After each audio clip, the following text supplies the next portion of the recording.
buy my chicken fried. How did we get here? It all started 2 weeks ago when people got wind of the Chick-fil-A CEO's feelings about gay marriage. I think we're inviting God's judgment on our nation when we shake our fist at him and say, you know, we know better than you as to what constitutes a marriage. And I pray God's mercy on our generation that has such a prideful and arrogant attitude to think that we would have the audacity to try to redefine what marriage is all about. In my house, it's not much to talk about. Well, in response, a culture battle has broken out. Basically, so far, we got ourselves a pretty typical culture war skirmish. The mayors of Boston, Chicago, and San Francisco are saying they don't want Chick-fil-A restaurants in their cities. They can't stop them, but the rhetoric makes it difficult for a public business to operate in safety. In fact, San Francisco Mayor Ed Lee said on Twitter, quote, "Closest Chick-fil-A is 40 miles away, and I strongly recommend they not try to come any closer." Boston Mayor Thomas Menino is promising to block Chick-fil-A from opening a store in Boston. The mayor, Rahm Emanuel, who threatens he's not going to allow Chick-fil-A in Chicago. And now San Francisco is telling Chick-fil-A it is not welcome. Don't want an individual who will continue to advocate against people's rights, and that's who I am, and that's what Boston's all about. Chick-fil-A's values are not Chicago values. Former Arkansas governor and current Fox News host Mike Huckabee is leading a campaign to have folks buy stuff at the restaurants to counter the anti-Chick-fil-A movement.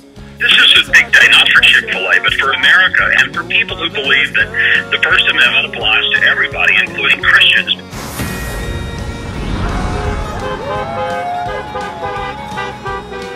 Governor Mike Huckabee called for this Chick-fil-A Appreciation Day, and supporters coming out in droves to support the chicken chain. Pretty sure you can't outlaw a company with perfectly legal business practices because you find their CEO's views repellent. Not sure which amendment covers that, but it's probably in the top one. The owner of this business expressed an opinion. People are free to boycott this business if they choose to. People are free to start businesses with opinions, and we're free not to shop there. That's what economic freedom and the 13th Amendment is about. May freedom forever fly, let it ring.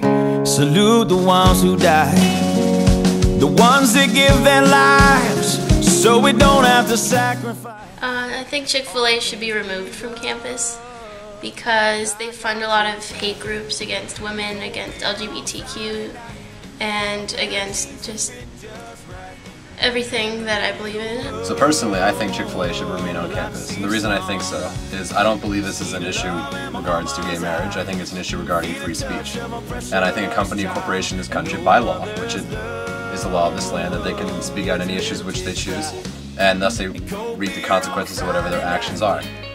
They actually fund anti-Planned Parenthood and anti-abortion, and the protesters that stand outside of Chick-fil-A, that stand outside of Planned Parenthood protesting and yelling at women, they go and give them sandwiches so that they can stay longer. So I don't want to give money to people that do that.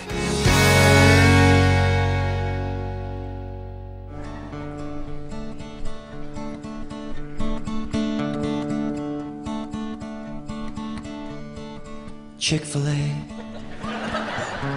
I could eat there 7 times a day, where the people laugh and children play.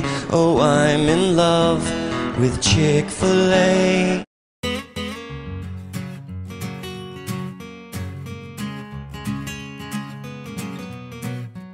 I personally think this should remain on campus. It's a free speech issue. Chick-fil-A has a right to donate to any causes in which they feel necessary, just as if Ben & Jerry's, which is sold in Benson, has the right to donate to Media Matters, a company that's sole purpose is to get rid of Fox News. And just as Starbucks' sole purpose is, well, not sole purpose, but one of the purposes, they fund pro-gay marriage groups, and that's allowed.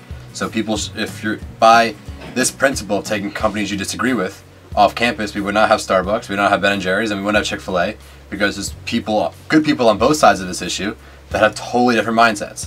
They also fund hate groups in places like Uganda that kill homosexuals that admit to being homosexual, and I don't want my money going towards that. I think that Chick-fil-A is a free company that's able to do whatever it wants, and it's just a business. I don't understand why when people ask a Christian business owner what he thought about gay marriage, why they were surprised by his answer.